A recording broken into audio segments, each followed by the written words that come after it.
Assalamualaikum warahmatullahi wabarakatuh. Apa kabar semuanya?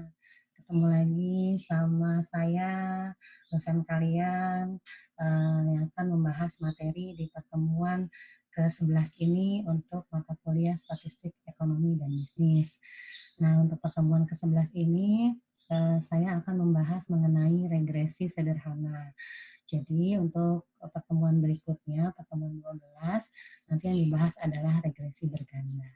Baik, nggak perlu lama-lama lagi, kita langsung tampilkan slide-nya dan saya jelaskan untuk bagaimana cara perhitungan regresi sederhana dan juga bagaimana cara pengujian kalau misalkan melalui perhitungan manual.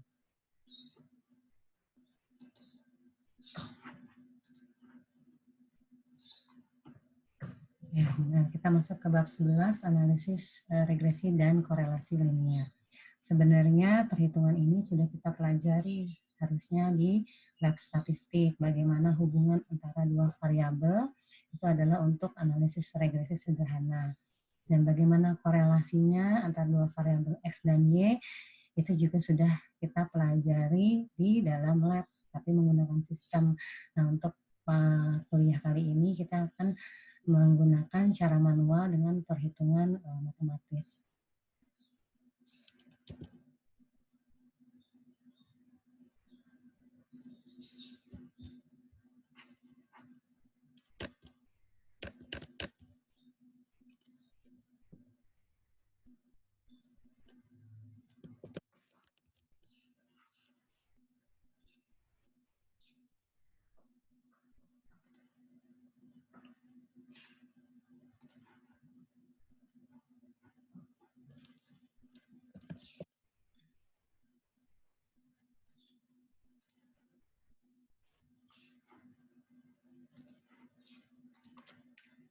Seperti yang saya telah jelaskan sebelumnya, ini adalah juga bagian dari statistik induktif. Sebelumnya kita belajar tentang metode distribusi sampling, teori pendugaan, kemudian hipotesis sampel besar dan sampel kecil. Nah, ini adalah analisis regresi dan korelasi linear.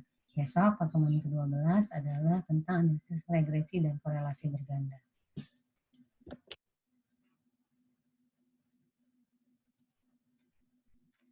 Pengertian analisis korelasi. Analisis korelasi adalah suatu teknik statistika yang digunakan untuk mengukur kearatan hubungan atau korelasi antara dua variabel. Tadi yang saya sudah jelaskan bahwa korelasi adalah untuk mengukur atau mengetahui hubungan antara variabel X dan juga variabel Y. Jadi untuk korelasi atau regresi sederhana ini, kita hanya mengukur untuk dua variabel saja, X1, Y-nya juga 1. Ini adalah gambar grafik hubungan positif dan negatif. Gambar pertama adalah hubungan inflasi dan suku bunga dengan berkorelasi negatif. Sumbu Y adalah suku bunga, sumbu X adalah inflasi. Ini apa sih artinya? Gambar pertama menunjukkan, gambar ini nih, menunjukkan hubungan antara variabel inflasi dan suku bunga. Apabila dilihat pada gambar, saat inflasi rendah, maka suku bunga tinggi, dan pada saat inflasi tinggi, maka suku bunga rendah. Gambar tersebut menunjukkan adanya hubungan antara inflasi dan suku bunga yang bersifat negatif. Artinya, ini inflasi dan suku bunga berkorelasi negatif, itu artinya adalah hubungannya terbalik atau tidak searah. Jadi saat inflasinya tinggi atau naik, berarti suku bunganya rendah. Atau saat inflasinya rendah, berarti suku bunganya tinggi. Ini hubungannya adalah bertolak belakang. Ini kita lihat di sini, saat inflasi besarnya adalah 2,01, berarti rendah ya. Ini suku bunganya adalah 30, suku bunganya tinggi. Ketika inflasi naik bergeser ke kanan, itu nilainya 9,35, kita tarik garis ke sini, suku bunganya mulai menurun dari mulai 30 ke angka titik antara 25, sekitar 25. Begitu seterusnya sampai pada titik 10, pada saat inflasi nilainya 10, suku bunganya itu rendah. Itu nilainya adalah sekitar 15. Ini artinya untuk hubungan dengan korelasi negatif itu grafiknya adalah garis-garisnya itu adalah menurun. Sekarang ini adalah hubungan untuk korelasi negatif. Kalau hubungan korelasi positif itu bagaimana? Hubungan korelasi positif adalah hubungan yang searah. Ketika variabel X naik, maka variabel Y naik. Saat ini adalah variabel Y-nya adalah produksi. Variabel X-nya adalah harga minyak goreng. Nah, apa sih, bagaimana sih penjelasan dari grafik tren ini atau garis ini? Ini misalnya saat harga minyak goreng ini rendah, maka produksinya, harga minyak goreng ini rendah, maka produksinya juga rendah. Saat harga minyak goreng mulai menaik atau tinggi, maka produksinya akan tinggi. Ini biasanya kita seperti hubungan penawaran. Misalnya grafik penawaran tuh dia grafiknya begini ke atas. Saat kita punya harganya misalkan rendah, maka penawarannya rendah. Saat harganya tinggi, kita penawarannya tinggi. Ini pun begitu pun dengan produksi. Di sini ketika harga minyak goreng semakin naik, produksinya pun akan semakin tinggi. Ini adalah hubungan positif atau yang disebut dengan korelasi positif. Nah, ini adalah rumus koefisien korelasi. Ini sudah ada R dilambangkan dengan L. Ini ada N, sigma XY dibagi dengan akar, nih, akar N, dan seterusnya. Di sini juga ada keterangan dari simbol-simbol ini. Ini ada R adalah nilai koefisien korelasi, sigma X adalah jumlah pengamatan variabel X. Nah, ini sigma Y adalah jumlah pengamatan variabel Y. Ini begitu pun seterusnya. Ini nanti kita hitung dengan menggunakan tabel. Nah, ini adalah bagaimana sih hubungan korelasi, apakah korelasi tersebut hubungannya kuat atau lemah. Ketika dia grafiknya ke kanan, ini adalah korelasi positif. Jadi kalau kalian hitung, ternyata nilai R-nya itu adalah lebih dari 0,5, artinya ada korelasi yang kuat, korelasi positif yang kuat antara variabel X dan juga variabel Y. Kalau dia berada di sini, positif misalkan 0,2, berarti dia adanya di sini. Korelasinya adalah lemah, berarti ada korelasi, ada hubungan, tapi dia lemah. Begitupun kalau misalkan dia nilainya minus. Kalau di bawah 0,5, kalau di atas 0,5, minus ya ini, kalau minus 0,5 artinya korelasi negatifnya lemah. Kalau di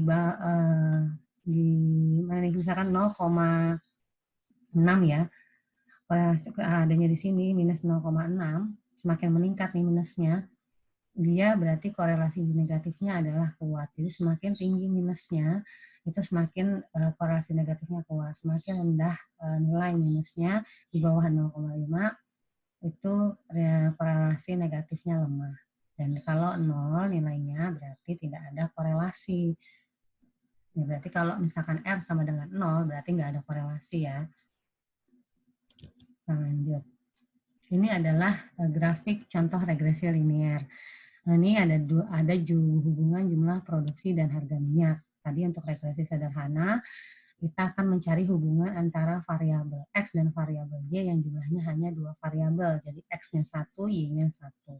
Di sini Y-nya adalah produksi, X-nya adalah harga. Tadi kalau kita lihat gambar grafiknya, harga terhadap produksi adalah semakin meningkat harga, produksinya akan semakin banyak.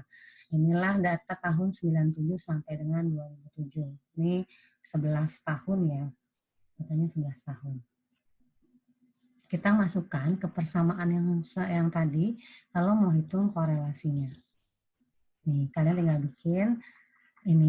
bikin tabelnya, kemudian nanti dijumlahkan, misalnya, ini Y-nya, tadi kan Y-nya itu adalah produksi ya, Y-nya adalah produksi, X-nya adalah harga. Dimasukkan ke kolom Y adalah produksi, X-nya harga, kemudian tentukan Y kuadratnya, ini adalah kuadrat dari 4,54, kemudian kalian kalikan XY, X dikali Y, terus X kuadrat, ini adalah X dikuadratkan, 271 dikuadratkan, begitu seterusnya datanya sampai tahun ke-11, tadi 2007 sampai 2017. Nah, setelah sudah dapat nilai-nilai yang diminta pada rumus, kalian tinggal masukkan ke dalam rumus. Misal, sigma X kali Y, berarti kalian jumlahkan ini totalnya. Ini X kuadrat misalkan, ini sigma X kuadrat. Nah, N di sini adalah jumlah banyaknya data. Tadi banyak data dari tahun 2007 sampai 2017 adalah sebanyak 11. Setelah masukkan rumus ini, dapatlah nanti nilai R. Jadi kita tahu nanti nilai R-nya berapa. Apakah di bawah 0,5, positif 0,5, atau di atas positif 0,5, ataukah negatif, nanti didapatkan dari perhitungan rumus R ini. Nah, nanti boleh ya dicoba sendiri. Ini bisa dihitung, udah dapat semua tabelnya, tinggal dimasukin ke dalam rumusnya. Sekarang selanjutnya adalah pengertian koefisien determinasi. Kalau tadi adalah korelasi, itu hanya untuk mengetahui hubungan suatu variabel X dan Y, apakah hubungan tersebut bersifat negatif ataupun positif. Yang positif artinya adalah hubungannya searah, kalau negatif artinya adalah bertolak belakang. Yang ini adalah koefisien determinasi atau R kuadrat, perhitungan koefisien determinasi. Kalau di dalam pengolahan data di lab, itu nanti juga ada langsung jumlah R kuadratnya berapa, R square-nya berapa.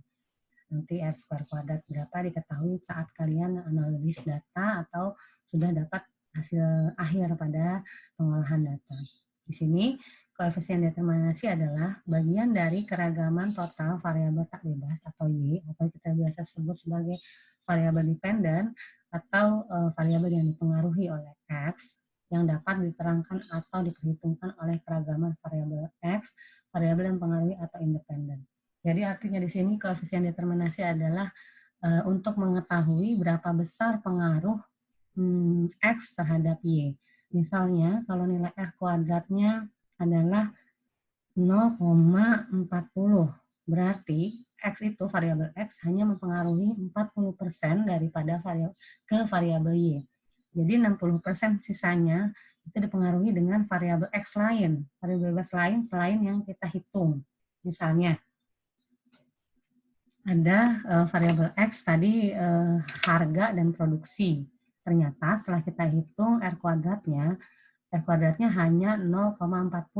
Artinya si harga ini hanya mempengaruhi 40% terhadap produksi. Selebihnya mungkin produksi dipengaruhi dengan faktor lain, misalnya sumber daya manusia atau total bahan baku, misalkan bahan bakunya ada banyaknya bahan baku gitu. Jadi 60% lainnya adalah dipengaruhi variabel X lain selain yang harga tadi gitu. Itu adalah fungsi untuk perhitungan koefisien determinasi. Rumusnya gimana? Sama rumus R, cuma R kuadrat ini adalah nanti R-nya itu, misalnya kita sudah dapat nih korelasi nilai R kita sudah tahu, tinggal kita kuadratkan. Jadi misalkan tadi setelah kalian hitung ini, udah tahu nih nilai R-nya. Nah, nilai R tinggal dikuadratkan. Misalkan di sini nilai R-nya 0,2 misalkan ya, misalnya 0,2 positif 0,2. Berarti nilai R kuadratnya adalah 0,4. 0,2 kuadrat kan 0, berapa tuh 0,2 kuadrat? 0,04 ya, 0,04 itu hasilnya. Jadi dari hasil R kita tinggal kuadratkan. Nah, ini adalah rumus uji T untuk uji korelasi. Ini kalau kita untuk menentukan tadi, setelah kita uji korelasi, setelah dimasukkan ke rumus yang sebelumnya, nilai R, kita tahu nih, R-nya tuh udah berapa. Nah, ini digunakan untuk penghitungan nilai T. Nilai T ini kita hitung untuk mengetahui signifikansi, apakah terdapat hubungan antara variabel X dan Y. Jadi, perhitungan nilai R belum selesai untuk mengetahui sebuah analisis regresi sederhana. Jadi kita harus mengetahui nilai T-nya. Ini ada contohnya. Ini rumusnya ya. Boleh pakai rumus ini, boleh pakai rumus ini. T adalah nilai T itu, R adalah nilai koefisien korelasi, N adalah jumlah pengamatan. Ini ada tabel T, nanti kita pakai. Contohnya ini adalah uji T untuk uji korelasi soal A. Jadi ini ada soal A, ini ada soal B. Soal ini tidak berkaitan dengan belum tentu berkaitan dengan soal sebelumnya. Nanti kalau mau coba dihitung apakah nilai tadi harga terhadap produksi itu adalah nilai R segini, itu harusnya tidak ada hubungannya, karena ini adalah yang diuji adalah hubungan antara suku bunga dan investasi. Ini adalah harga minyak dan produksi. Nanti coba dilihat apakah data ini berhubungan dengan hasil ini berhubungan dengan data sebelumnya. Seharusnya sih enggak, karena nilai N-nya beda dari data sebelumnya. Ujilah apakah nilai A, ini diketahui nilai R-nya. Jadi kalian tidak perlu menghitung lagi nilai R pakai rumus yang sebelumnya, nilai korelasinya. Langsung dimasukkan nilai R, di sini sudah diketahui nilai R adalah minus 0,412. Jadi dia hubungannya negatif nih, tapi tidak begitu kuat atau lemah, karena dia kurang dari minus 0,5 pada hubungan antara suku bunga dan investasi. Yang untuk soal A nilai R-nya segini, minus 0,412. Untuk soal B nilai R-nya adalah 0,86, yaitu untuk hubungan antara harga minyak dan produksi kelapa sawit sama dengan 0 pada taraf nyata 5% dengan jumlah data pengamatan adalah 12 dan sampel 9. Jadi populasinya nih ada 12 nih. Semua ini untuk data A dan B populasinya 12, sampelnya 9. Perumusan hipotesis pertama kita tentukan dulu.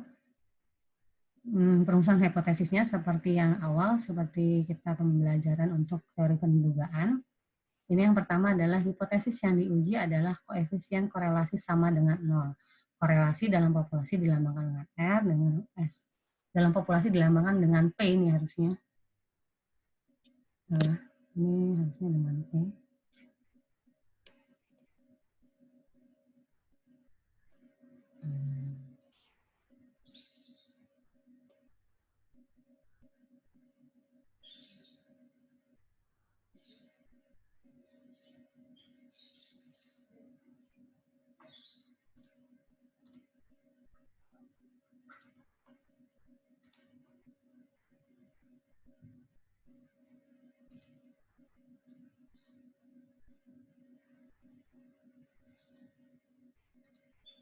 Ini ya harusnya populasi dilambangkan dengan P ya.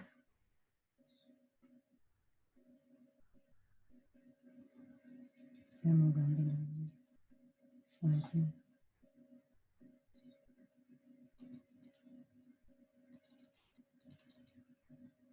Oke, kita lanjut dulu. Ini pokoknya hipotesis yang diuji adalah koefisien korelasi sama dengan 0. Korelasi dalam populasi dilambangkan dengan P, sedangkan pada sampel dilambangkan dengan R. Di sini hipotesis 0 adalah R sama dengan 0. Ini hipotesis 0 adalah untuk menguji tidak terdapat hubungan antara variabel X dan Y. Tadi kalau hipotesisnya sama dengan 0 atau korelasinya 0 yang tadi berada di tengah-tengah, kan dia berarti kalau nilainya 0 itu berarti tidak terdapat hubungan antara variabel X dan Y. Jadi kalau R-nya sama dengan 0, hipotesis 0 bunyinya adalah R sama dengan 0, artinya adalah tidak terdapat hubungan antara variabel X dan Y. Atau enggak, tidak terdapat hubungan antara variabel independen dan juga variabel dependen.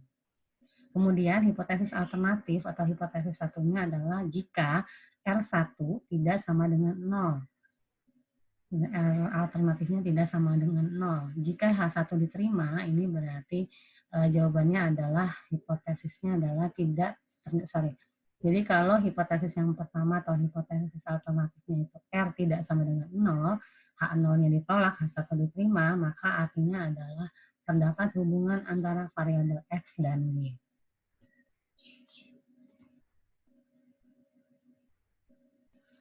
Ini adalah rumus untuk menentukan tadi T, JT. Kita masukkan ke dalam rumus, ini diketahui nilai R-nya adalah minus 0,41, nilai dibagi dengan 1 min R kuadrat. 1 min R kuadrat. Ini untuk menghitung T0 ya, bukan T alfa. Jadi 1 min R kuadrat adalah 0,41 dikuadratkan, dikurang dengan 9 adalah jumlah populasi, karena di sini adalah yang diketahui adalah jumlah data pengamatan atau jumlah populasi ini. Jadi dia nggak bilang kalau ini yang dipakai adalah N sampel. Ini pakai adalah jumlah data pengamatan seluruhnya. Ini pengamatan adalah jumlah populasi di sini. Jadi 9 dikurang 2. 2 dari mana? Rumusnya adalah N min K. Ini langsung ya. Jadi rumus T adalah R dibagi akar 1 min R kuadrat per N min K. K-nya adalah 2. K itu adalah jumlah variabel. Untuk regresi sederhana itu variabelnya selalu 2. Karena memang kalau regresi sederhana tuh K-nya cuma 2. Jadi cuma 1X, 1Y. Berarti N-nya 9 dikurang 2. Hasilnya adalah minus 1,21. Kita lihat. Minus 1,21 kita bikin kurvanya seperti ini. Seperti biasa. Nah ini minus 1,21 adanya di mana? Minus 1,91 adanya di sini ya. Adanya di sini. Karena dia di sebelah kirinya 2,36. Di sebelah kanannya minus 2,36. Kan lebih kecil dari 2,36 ya di sini. Di sini terus lebih kecil daripada 2,36, positif 2,36. Ini selalu seperti ini. Daerah alfa selalu ada di ujung untuk dua apa namanya? Untuk tile ya, tile. Ini adalah daerah menolak HO-nya untuk uji korelasi karena pasti kita menguji X dan Y itu adalah hubungannya selalu dua arah. Kalau kemarin belajar dua arah, berarti ada di sisi kanan daerah yang ditolak atau tidak signifikan tadi 5% itu adalah 2,36 hasilnya dengan di sebelah kiri dengan sebelah kanan. Tadi 2,36 dari mana? Ini adalah untuk uji dua arah, alfa selalu dua arah ya. Alfa per 2 berarti 0,025. Kita cari kalau N min K-nya untuk, jadi kita harus mengetahui pertama adalah tingkat signifikan atau tingkat errornya, tingkat non signifikannya berapa. Tingkat errornya itu ada berapa? Di sini dibilangnya 5%. Berarti daerah yang ditolak itu adalah 5%.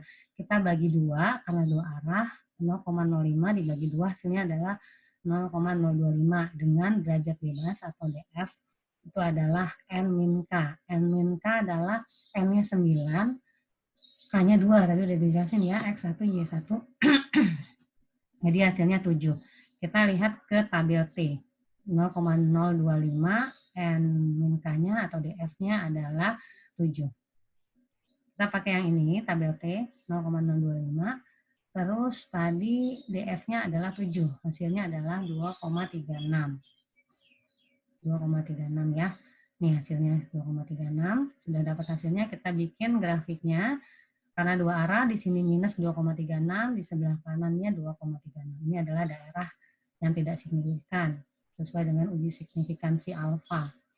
Ini daerah menolak HO-nya minus 2,36 dan 2,36. Tadi T-nya, T0-nya, sudah kita hitung ya, T hitungnya. Kita sebut di sini adalah T hitung, T yang kita hitung. Itu hasilnya adalah minus 1,21. Dia adanya di sini. Karena kan di antara minus 2,36 dan 2,36. Nilai minus 1,21. Kan kurang dari minus 2,36, kurang dari 2,36. Adanya di sini. Jadi daerah ini adalah tidak menolak HO. H0.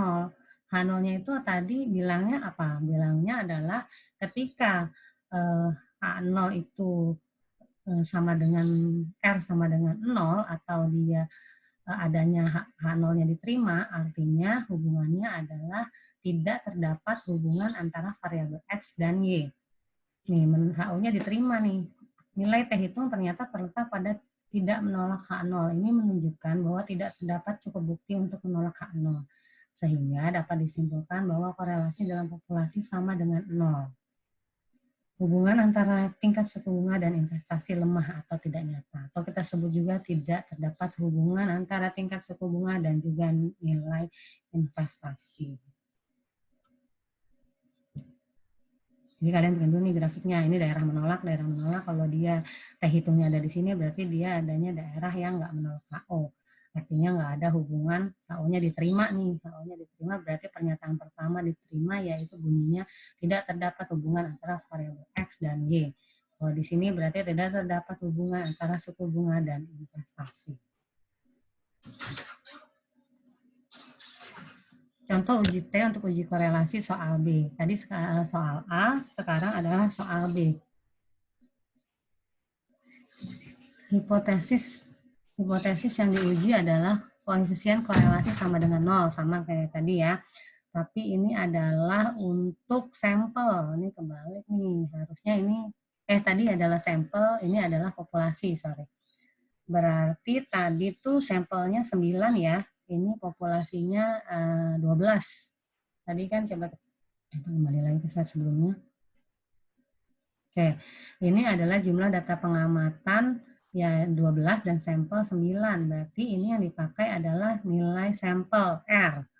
Jadi yang dipakai adalah N-nya 9. Kalau yang B berarti dia pakai data pengamatan ini. Pengamatan ini adalah populasi nih. Berarti populasinya adalah 12. Ya harusnya ingat bahwa N adalah jumlah sampel pengamatan harusnya. Jumlah sampel pengamatan. Nanti saya ganti sekalian sama ini P, bukan R. Kalau populasi namanya P, sampel namanya R.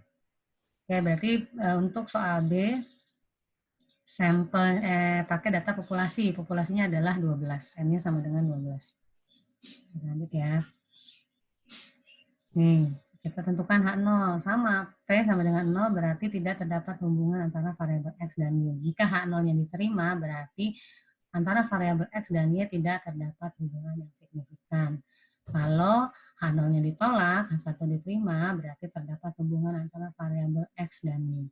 Di sini taraf nyatanya sama, 0,025, 0,5% dibagi 2, jadi 0,025. Derajat bebasnya yang lain, derajat bebasnya N-nya kita pakai N populasi, adalah 12, K-nya adalah 2. Jadi sama dengan 10. Nilai taraf nyatanya adalah 0,025 dan DF adalah 10. Kita lihat T alfanya, T tabel atau T alfa, saya biasa bikin bilangnya T tabel. Selain itu T hitung.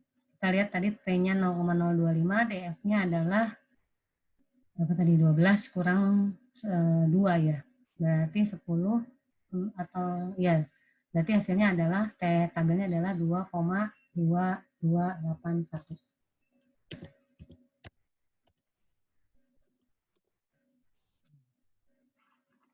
Ini disingkat disederhanakan ya 2,281 menjadi 2 angka di belakang koma jadi 2,23. Terus masukkan ke rumus yang sama, baik rumus populasi dan rumus sampel itu rumusnya sama-sama dengan rumus ini, rumus T sama dengan R akar 1 min N kuadrat per N min 2. Ini R-nya berapa tadi untuk yang B? Yang B adalah 0,86 diketahui ya di soal ya. Ini kita balik lagi. Nih, yang B, untuk hubungan antara harga minyak dan produksi kelapa sawit, R-nya adalah 0,5. Dimasukkan, terus ini N min K, K-nya tetap 2, N-nya 12 karena populasi, hasilnya adalah 5,33. Jadi nilai T hitung adalah 5,33, nilai T tabel adalah 2,23. Kita lihat di dalam kurva. Sama ininya adalah harusnya bukan minus 2,23, sorry benar. Berarti nilainya adalah 2,23 nih T tabelnya. Di sini adalah minus 2,23, di sini adalah 2,23. Karena tingkat signifikansinya 5%, berarti daerah errornya atau daerah menolak HO-nya adalah terletak di sini, 2,23 positif dan minus 2,23. Jadi daerah menolak HO-nya tetap sama untuk uji dua arah, ada di sisi-sisi ujung. Ini ada daerah yang tolak dan tolak. Sekarang tadi T hitungnya hasilnya berapa? T hitungnya adalah 5,33. Ini adalah daerah tidak menolak HO, ini daerah menolak HO, ini daerah menolak HO. Nah, T hitung adalah 5,33. 5,33 itu adanya di mana? Di sini. Lebih besar daripada T tabelnya nih, adanya di sini. Artinya H0-nya ditolak. H0-nya ditolak. Jadi H0 ditolak, H1-nya diterima atau H alternatifnya diterima. Artinya jika H0 ditolak, tadi kembali lagi ke dalam ini hipotesisnya. Kalau H0-nya ditolak, artinya H1 P tidak sama dengan 0, berarti terdapat hubungan antara variabel X dan Y.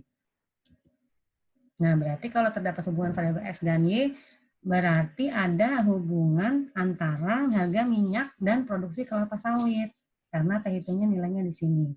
Nilai T hitung berada di daerah menolak H0, yang berarti H0 ditolak dan menerima H1.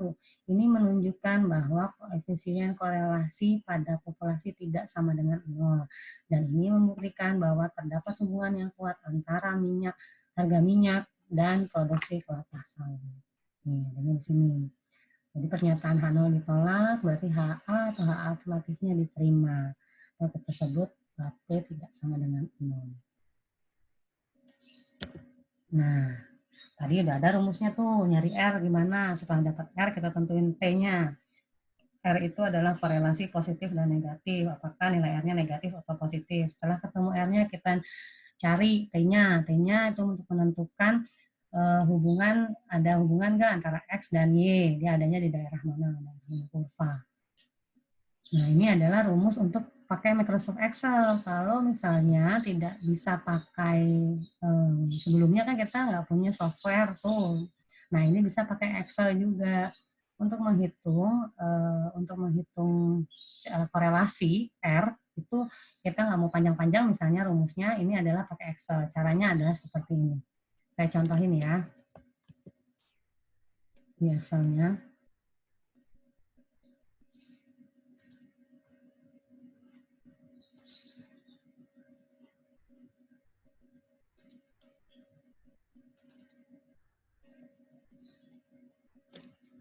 Ini kalian bisa buka Microsoft Excel, bisa coba-coba juga apakah data yang tadi itu yang banyak, yang ada M sama dengan 11, itu apakah sama perhitungannya ketika kita menggunakan rumus manual dan kita menggunakan rumus Excel. Ini saya coba data yang berbeda, biar udah ada hasilnya.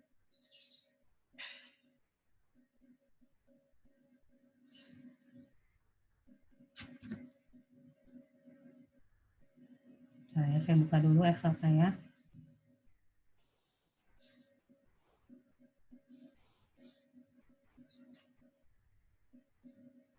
Nah,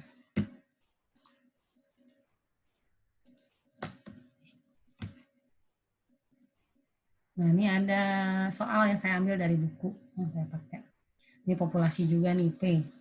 Seorang dosen Akademi Ilmu Statistik berpendapat bahwa tidak ada hubungan antara tingkat IQ dari mahasiswa Akademi Ilmu Statistik atau X dengan hasil ujian. Berarti variabel dependennya hasil ujian, variabel independen atau X-nya adalah IQ. Untuk maksud pengujian pendapat tersebut telah dipilih secara acak atau random sampling. Ada 6 orang mahasiswa yang memberikan hasil sebagai berikut. Ini nilai X-nya ini ada 6 ya. Sama pakai tabel T juga. Ini 110, 120 X-nya saya bikin ke tabel seperti ini. Ke bawah. Kalau mau horizontal juga bisa. Tapi saya bikinnya ke bawah. Saya pindahin ke sini, Y-nya segini. Sekarang saya mau hitung, benar nggak sih kalau pakai rumus Excel hasilnya sama nggak sama kita pakai rumus manual. Ini adalah rumus manualnya, sama. Ini sigma XY dikurang sigma XY1, terus ini adalah ini sigma XY, ini sigma X, sigma Y. Jadi sesuai rumus ya pokoknya. Ini akar dan ini seterusnya sesuai sama rumus R tadi yang manual. Saya masukin nih. Saya setelah buat tabel, saya masukin nih tadi N-nya kan di sini 6. Jumlah datanya 6, terus dapat nih XY 67450. Ini sigma X-nya 755, sigma Y-nya 535 dibagi dengan sesuai dengan datanya juga nih. Hasilnya adalah 0,433. Tapi belum selesai, ini baru kita mau tahu korelasinya positif atau negatif. Ini ternyata R-nya adalah positif. Terus kita langsung hitung, ini T0-nya, T-nya adalah 0,9607. Kita dapat nih ya nilai R. Ini daerahnya adalah dia ketika T hitung kurang dari T tabel, maka H0 tidak ditolak. H0 adalah diterima. Berarti kita tidak, tadi kan kalau H0-nya diterima, berarti tidak terdapat hubungan yang signifikan antara X dan Y ya. Ini berarti kita tidak mempunyai cukup bukti untuk menyimpulkan bahwa X dan Y ada hubungan positif. Karena T-nya letaknya di antara minus 0,9 sampai dengan 0,9. Ya, kurang dari adanya di antara minus 2,13 sampai dengan 2,13. Jadi dia adanya di tengah-tengah tuh, di tempat HO, tidak menolak HO, yang grafiknya gambarnya gini, dia ada di tengah-tengah. Kan nilainya hitungnya 0,9, jadi ada di sini, di antara minus 2,3 minus 2,13 dan di antara minus 2,13 dan 2,13, positif 2,13, adanya tengah-tengah. Nah, sekarang kita mau uji ya, apakah R-nya ini ketika dihitung sama Excel sama enggak? Dari datanya sudah saya pindahin. Sekarang kalian rumusnya adalah sama. Kalian bisa cari di paling atas. Ini adalah formula, pilih formula. Terus ada more function. Di tempat Excel tuh ada more function. Mungkin tampilan Excelnya akan berbeda sama saya, ada yang beda, ada yang sama. Kalian cari aja di formula, nanti more function, klik statistik. Statistik, terus kalian pilih yang correlation. Pilih, kemudian ini adalah variabel X. Array 1 adalah variabel X. Sudah. Array 2 adalah variabel Y. Terus kita enter deh. Oke. Nah, hasilnya sama ya. 0,43 0,433 sama manual sama Excel sama. Jadi 0,433. Tapi kita dalam saat ini kita menggunakan perhitungan manual. Jadi kalau kalian mau cek boleh. Misalkan nanti ujian ada soal, terus datanya nggak akan sebanyak seperti contoh tadi ya, ada 11. Paling saya pakai datanya nggak lebih dari 10 data. Jadi nggak lebih n-nya nggak lebih dari 10. Terus nanti kalian bisa cross check hasilnya perhitungan kalian dengan Excel. Apakah sudah sesuai atau belum nilai R-nya. Nanti kalau dapat R-nya, kita tinggal masukkan ke rumus T. Ini dapat R-nya, sama positif. Ya. Ini adalah untuk standar error, ini korelasi. Standar error nanti dijelaskan di slide setelahnya. Oke, kita lanjut ya. Tadi caranya udah tahu. Kalau mau nggak ketemu nih, more function-nya, di dalam Excel kalian boleh pakai rumus ini. Sama dengan corel, buka kurung, kalian sort, atau range-nya di X, kemudian di array, di X, dan di Y. Sama. Karena udah sama ya, berarti terbukti bahwa kita bisa juga nih menggunakan Microsoft Excel untuk perhitungan korelasi. Tapi sekali lagi, nanti kalau ujian, mungkin ini bisa digunakan untuk cross-check aja apakah perhitungan kalian sudah benar atau belum.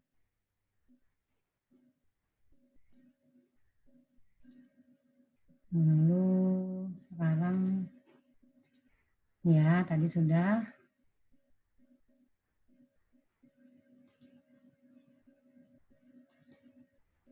Nah, nih kemudian ini sudah kita coba tadi di pakai Excel, benar hasilnya sama. Sekarang adalah rumus persamaan regresi, suatu persamaan matematika yang mendefinisikan hubungan antar dua variabel. Tadi korelasi nih, apakah hubungannya kuat enggak, apakah hubungannya positif atau negatif tadi ya, antara maupun data populasi maupun data sampel. Nah, ini ada scatter, saya bilang scatter plot, ini diagram untuk membantu menarik garis regresi.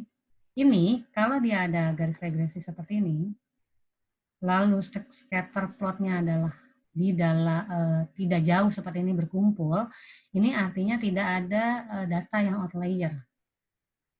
Jadi antara suku bunga dan inflasi hubungannya berbanding terbalik ya. Kalau hubungannya inflasinya rendah, suku bunganya tinggi nih. Inflasinya tinggi, suku bunganya makin rendah. Jadi makin tinggi inflasi, suku bunganya semakin rendah.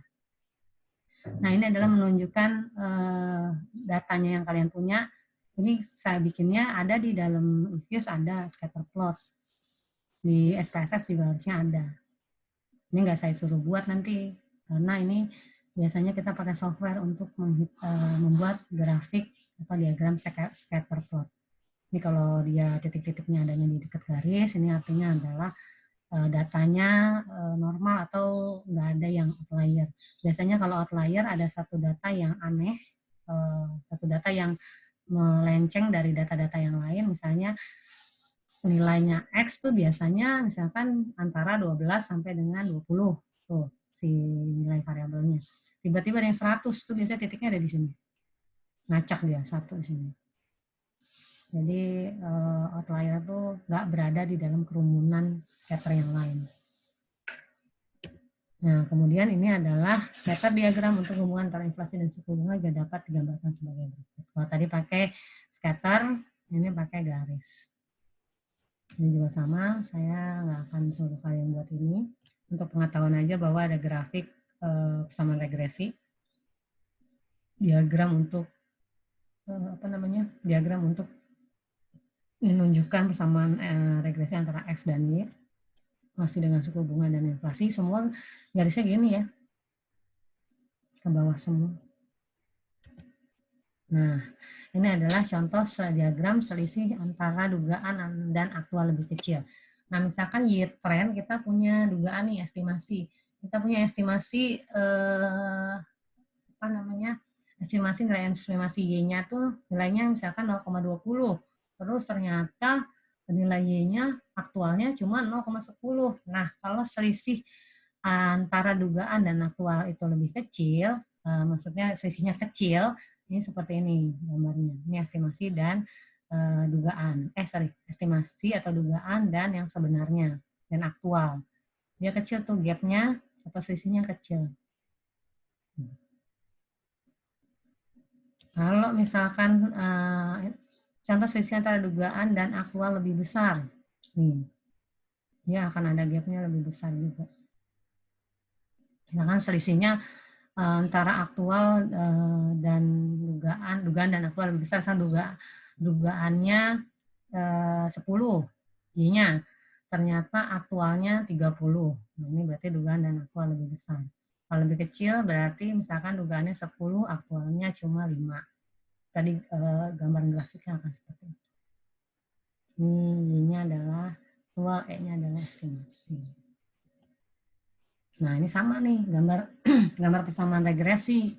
Sama sebelum-sebelumnya juga persamaan linear, kita Y sama dengan A plus BX. Itu selalu untuk sebuah grafik ini persamaannya adalah pasti Y sama dengan A plus BX. Y di sini adalah Y dugaan nih. Y dugaan atau Y estimasi. A plus BX. Ini tadi apa? Kalau harga dan produksi ya. Ketika harganya naik, ketika harganya rendah, maka produksi kecil. Ketika harganya semakin naik, maka produksinya semakin naik, semakin besar. Ini grafik produksi atau penawaran, nih biasanya hukum penawaran grafiknya seperti ini. Ini tadi ketika harga dan tadi minyak goreng dan ini hukum permintaan berarti ya. Ketika tadi apa contohnya? Ketika harga naik, maka penjualan menurun misalkan. Ya.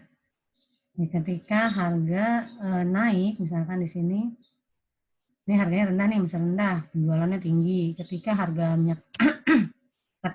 minyak goreng misalkan 100, berarti yang beli atau jumlah permintaan minyak goreng atau yang beli ini ada 2.000. Ketika harga minyak goreng 200, berarti yang beli tinggal 1.500 misalkan. Nih turun terus. Tuh ya, tadi ada dua jadinya gambar persamaan regresi. Ada yang ke atas, ada yang downline garisnya menurun. Ini adalah rumus mencari koefisien A dan B. Dia adalah nilai variabel bebas, A intercept, B slope, ini X, ini jumlah sampel. Ini rumusnya. Nah, tadi Y sama dengan A plus BX. Kita cari ini tadi, ini 2,8631 nih udah didapat nih dari rumus yang ini. Dari rumus yang ini. Kan diketahui X dan Y-nya. Terus dimasukin rumus nyari A, rumus nyari B. Udah didapat, dimasukkan ke dalam. Ini untuk rumus ini juga kalian bikin tabel aja biar gampang.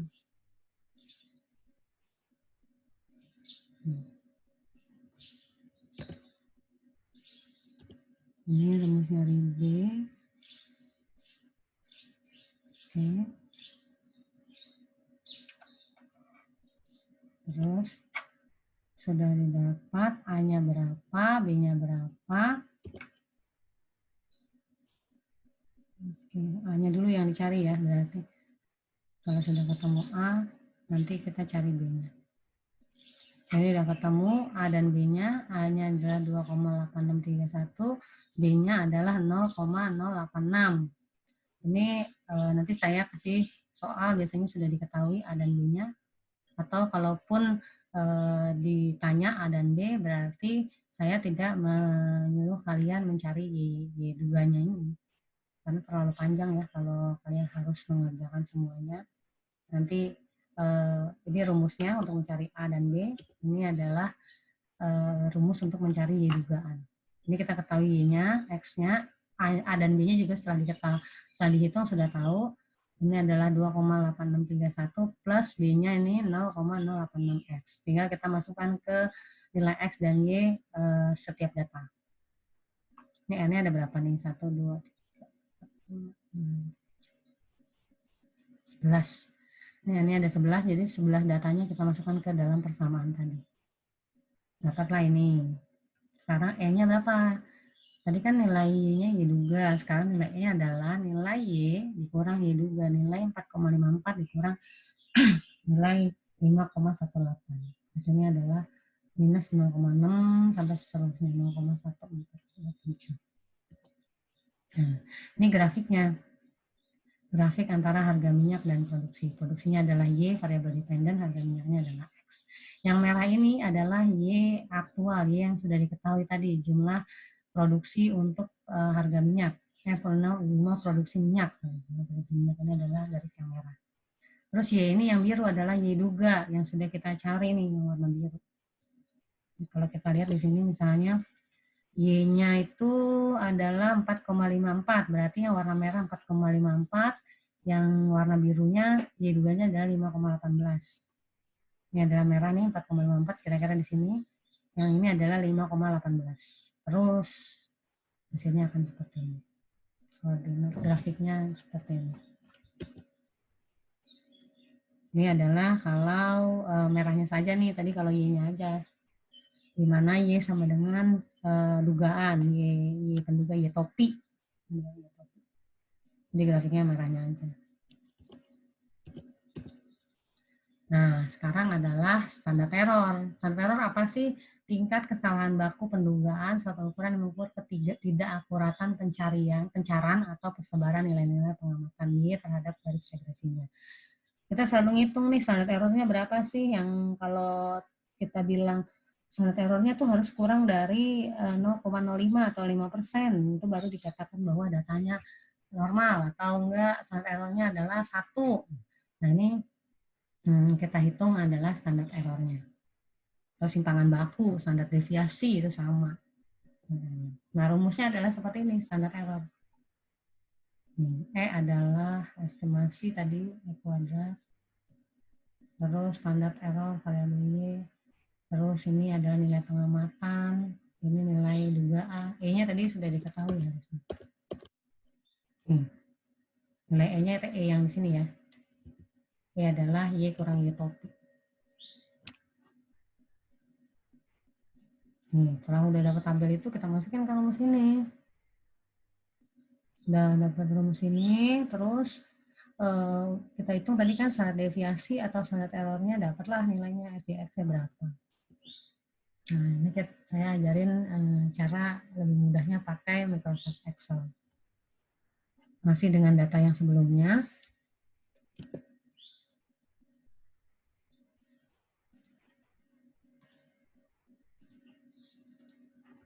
Ini tadi kan kita mau hitung kalau ini standar errornya berapa. Ini caranya adalah dengan data yang tadi kita more function. Tadi rumusnya adalah STEYX. Kalau standar error itu STEYX. Ya, STEYX. Dia ada ya keterangannya, rumusnya di slide. Kita cari masih sama, more function, statistik. Kita cari yang STEYX. Standar errornya adalah ini. Ini Y-nya, variabel Y. Variabel Y. Ini adalah X. Oke. Nah, kita dapat adalah standar errornya nilainya 5,8. Ini adalah standar error untuk variabel ini, X dan Y dengan data yang ini ya, Akademi Ilmu Statistik. Ini dapat nilainya adalah 5,89. Nah, ini adalah untuk tadi ya, cari standar error SYX. Nih, Y adalah variabel Y. Ini berarti Y-nya yang ini nih. Ini X-nya yang ini. X array orange independent. Berarti X itu di variabel X ya. Tadi kan udah ya. Yang variabel X-nya misalkan tadi kalau yang di sini harga minyak misalkan. Harga minyak terus jumlah yang dibeli itu Y. Berarti kalau ini X-nya adalah kita sort di kolom X itu adalah yang variabel X atau independen. Kolom Y adalah variabel dependent. Ini dapat hasilnya seperti tadi yang saya jelaskan sudah di Excel. Untuk rumus standar error. Nah, ini kemudian adalah yang terakhir adalah asumsi metode kuadrat terkecil. Ini asumsi penting untuk metode kuadrat terkecil adalah sebagai berikut. Nilai rata-rata error term atau expected value untuk setiap nilai X sama dengan 0. Asumsi ini menyatakan EI per XI sama dengan 0. Dan grafiknya ada kayak gini. Garis regresinya yang ini. Ini adalah nilai tengah. Ini satu standar deviasi, ini garis regresi. Ini nih antara sini nih. Ini berarti tadi besar ya bedanya. Ini yang sebelumnya tuh yang apa? Yang nah ini hubungannya berarti selisih antara dugaan dan aktual lebih kecil. Kalau yang tadi berarti karena besar tuh selisih antara dugaan dan aktual lebih besar nih. Ini X1, X2, X3. Ini metode kuadrat kecil. Ini untuk dibaca aja, ada variabel bersifat konstan, ada rumus-rumusnya juga. Ini rumus untuk pendugaan. Rumusnya duga atau ya estimasi. Nah, ini untuk plus minus Y, plus minus T, SYX, standar error, terus akar, dan ini rumusnya. Coba kita lihat, ini juga sudah diketahui ya. Y-nya itu apa, T itu apa. Nah, coba nih. Pendugaan dengan menggunakan asumsi bahwa nilai EI bersifat normal, maka hasil dugaan A dan B juga mengikuti distribusi normal, sehingga nilai T B kurang B besar, terus per standar deviasi atau TO B juga merupakan tata normal. Ini, jadi persamaannya kayak gini. Di mana SA dan SB adalah sebagai berikut. Ini rumus cari SB, ini rumus cari SA dengan koefisien nilai kuadrat kecil. Ini rumusnya. Ini interval B, T alfa per 2, sama karena selalu dua arah. Ini B-nya, nilai B-nya, ini nilai A-nya. Ini sehingga interval B adalah gini, sedangkan dengan cara yang sama interval A adalah sebagai berikut. Ini sama kalau cari interval B, rumusnya adalah ini, atau intervalnya seperti ini. Ini untuk interval A juga sama seperti yang B. Untuk mengetahui nilai A atau interval A, ini persamaannya, ini rumusnya. Nah, analisis varians atau ANOVA. Varians atau ANOVA merupakan alat atau peranti yang dapat menggambarkan hubungan antara koefisien korelasi, koefisien determinasi, dan kesalahan baku atau penggunaan. Ini kalau di lab juga atau di sistem sudah ada juga untuk analisis varians. Untuk mengukur kesalahan baku kita menggunakan error yaitu CCG dengan dapat dinyatakan dalam bentuk persamaan. Error adalah Y dikurang Y topi. Dalam bentuk lain yaitu Y sama dengan Y topi plus E, di mana Y adalah nilai sebenarnya, ini adalah nilai regresi, tadi yang A plus BX, E adalah error kesalahan.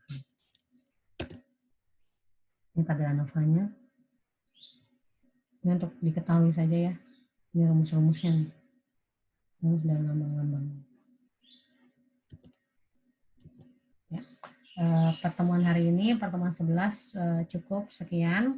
Nanti pelajari saja yang bagian bagaimana cara menghitung tadi sebelumnya grafiknya ada di mana, apakah hubungannya ada hubungan atau korelasi positif atau korelasinya negatif atau tidak ada hubungan antara variabel X dan Y ataukah ada hubungan antara variabel X dan Y. Jadi lebih pelajarin ke bagaimana bikin kurvanya dan apakah korelasinya positif atau negatif. Kalau untuk analisis varians untuk diketahui saja dan nanti kita bisa hitung dengan menggunakan metode lain. Juga tadi ada yang untuk korelasi dengan metode Excel itu nanti kalian bisa cuma untuk cross check aja antara hitungan manual dan juga hitungan dengan Excel. Oke, hari ini sekian. Terima kasih atas perhatiannya. Mohon maaf jika ada kesalahan. Nanti kita ketemu di sesi diskusi. Wassalamualaikum warahmatullahi wabarakatuh.